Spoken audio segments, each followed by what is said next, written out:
కావలి నియోజకవర్గంలో బోగోలు మండలానికి సంబంధించి కోళ్లదిన్నె గ్రామానికి చెందినటువంటి శ్రీనివాసరెడ్డి గారి మీద తెలుగుదేశం పార్టీకి సంబంధించినటువంటి స్థానికంగా ఉండేటువంటి వ్యక్తులు దాడి చేయడం జరిగింది.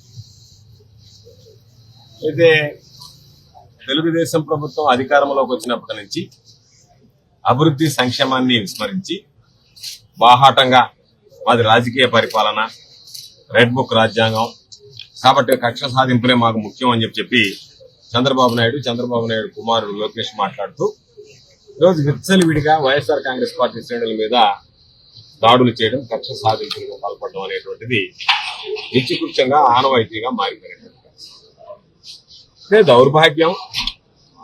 గ్రామాల్లో ఉద్రిక్తతలు ఉంటాయి, వ్యక్తిగత కక్షలుంటాయి, దాడులు జరుగుతాయి. దాడులు జరిగినటువంటి వ్యక్తి, దాడికి గురైనటువంటి వ్యక్తి గాయాలతో ఆసుపత్రిలో వైద్యం చేయించుకోవడానికి కావలి ఆసుపత్రికి వస్తే నేరుగా ఇక్కడికి వచ్చి ఇక్కడ దాడి చేయడం అనేటువంటి ఏరియా హాస్పిటల్ కాంపౌండ్ దీనికి సంబంధించినటువంటి ఈ కాంపౌండ్ లో దాడి చేయడం అనేటువంటిది దుర్మార్గమైనటువంటి, బహుశా ఎక్కడ జరిగినటువంటి సంఘటనలు లేవు. ఈరోజు చంద్రబాబు నాయుడు పరిపాలన ఏ విధంగా తయారైందంటే, దెబ్బలు తిని ఆసుపత్రిలో వైద్యం చేయించుకుందామని వస్తే ఆసుపత్రిలో దాడులు చేస్తున్నారు. దెబ్బలు తిని అన్యాయానికి గురై అయ్యా మాకు రక్షణ కల్పించండి అని చెప్పి పోలీస్ స్టేషన్కి వెళ్ళి పోలీస్ స్టేషన్ లో ఫిర్యాదు చేయడానికి వెళ్తే అక్కడికి తెలుగుదేశం పార్టీ నాయకులు వచ్చి దాడులు చేస్తున్నారు. ఇంత దారుణమైనటువంటి దౌర్భాగ్యమైనటువంటి పరిస్థితి లేదు. కాబట్టి ఈరోజు ఖచ్చితంగా ఆ కుటుంబాన్ని పరామర్శించాలి, వాళ్ళకి ధైర్యం చెప్పాలనేటువంటి ఆలోచనతో నేను, నాతో పాటు సోదరుడు మాజీ శాసనసభ్యులైనటువంటి ప్రతాప్ కుమార్ రెడ్డి గారు, స్థానికంగా ఉండేటువంటి నాయకులు, కార్యకర్తలు అందరం కలిసి వెళ్ళాం. జరిగినటువంటి సంఘటన వివరాలు తెలుసుకున్నాం.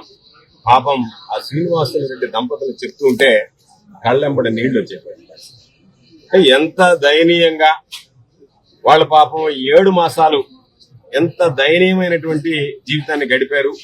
వాళ్ళ మీద కక్ష సాధింపు కోసం ఎన్ని రకాల వాళ్ళని హింసించారనేటువంటిది వర్ణనాతీతం.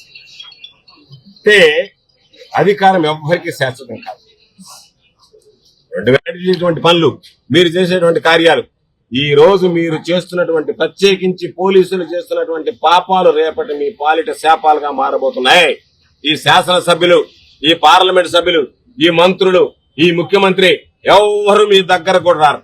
మిమ్మల్ని కాపాడలేరు, గుర్తుంచుకోండి. ఆ రోజు మీరు, మీ కుటుంబం, మీరు ఉద్యోగాలు కోల్పోయి వీధిన పడితే ఈ రోజు వైఎస్ఆర్ కాంగ్రెస్ పార్టీ శ్రేణులు ఏ విధంగా బాధపడుతున్నాయో అంతకు 10 రెట్లు బాధపడేటువంటి పరిస్థితులు గుర్తుంచుకోండి. అత్యధికంగా 151 స్థానాలు సంపాదించింది వైఎస్ఆర్ కాంగ్రెస్ పార్టీ. జగన్మోహన్ రెడ్డి గారు ముఖ్యమంత్రి అయ్యారు. ఈరోజు తెలుగుదేశం పార్టీకి సంబంధించినటువంటి కూటమికి 164 స్థానాలు ఉండవచ్చు. 7 నెలల్లోనే ప్రజలు ఎందుకు పొరపాటు చేశామా, ఈ కూటమికి ఓటు వేశామా, అన్యాయం పాలయ్యామని చెప్పి ఈరోజు ఆందోళన, ఆవేదన చెందేటువంటి పరిస్థితుల్లో జమిలీ ఎన్నికలు 2027లో వస్తాయా, ఎప్పుడు ఎన్నికలు వచ్చినా సరే మరలా తిరిగి వైఎస్ఆర్ కాంగ్రెస్ పార్టీని అధికారంలో తీసుకురావాలా, జగన్మోహన్ రెడ్డి గారిని ముఖ్యమంత్రిని చేయాలనేటువంటి లక్ష్యం ఈరోజు ప్రజల్లో రోజు రోజుకి బలపడేటువంటి పరిస్థితి. ఒక్కటే విషయం చెప్తున్నాం, ఈరోజు జగన్మోహన్ రెడ్డి గారు స్పష్టంగా చెప్పడం జరిగింది. అన్ని రకాల పోలీస్ స్టేషన్లు తీసుకెళ్ళడం, పోలీసుల చేత కొట్టించడం, దాడులు చేయడం, రకరకాలుగా హింసించడం, ఆస్తులు లాక్కోవడం, అన్ని రకాలు, ఎన్ని రకాలు చేయకూడదు అన్ని రకాలు జరుగుతున్నాయి. కాబట్టి నేను 2 విషయాలు చెప్పదలుచుకున్నాను. అధికారం ఎవ్వరికీ శాశ్వతం కాదు, అధికార మార్పిడి జరుగుతూ ఉంటుంది. ఈ రోజు ధైర్యం ఉంటే ఈ జిల్లాలో గాని, రాష్ట్రంలో గాని తెలుగుదేశం పార్టీ శ్రేణులు ఎవరైనా సరే పోలీస్ అండదండలు లేకుండా గ్రామాల్లో మీరు ఈ రోజు మనగలగలరా అని చెప్పి ఈ సందర్భంగా అడుగుతున్నా. మీరు మనుగడ సాధించలేరు. ఇదే దౌర్జన్యాలు మీరు కొనసాగితే రేపు మీకు పోలీసులు అండగా ఉంటే పాపం నాకైతే పోలీసు అధికారులని తలుచుకుంటేనే జాలి వేస్తుంది. ఈ రోజు ఎగిరెగిరి పడుతున్నారే, రేపటి రోజు మీ పరిస్థితి ఎంతో దారుణంగా తయారు కాబోతుంది.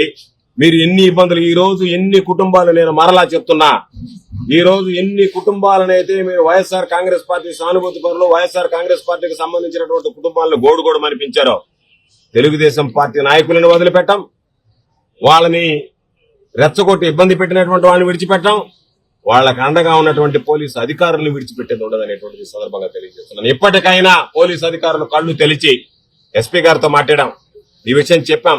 వెంటనే కేసులు నమోదు చేస్తామన్నారు.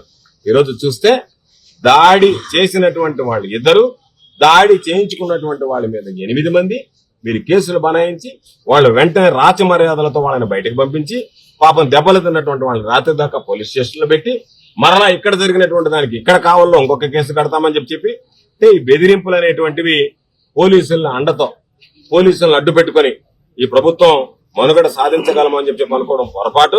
మరలా చెప్తున్నాం, జగన్మోహన్ రెడ్డి గారు చెప్పినటువంటి విషయాన్ని 7 సముద్రాల అవతల ఉన్నా సరే లాక్కొచ్చి మిమ్మల్ని ఖచ్చితంగా మీ ఒంటి మీద ఉండేటువంటి బట్టలను ఓడదీస్తాం తప్ప మిమ్మల్ని విడిచిపెట్టేటువంటి ప్రసక్తి ఉండదు అనేటువంటిది సందర్భంగా తెలియజేస్తున్నాం.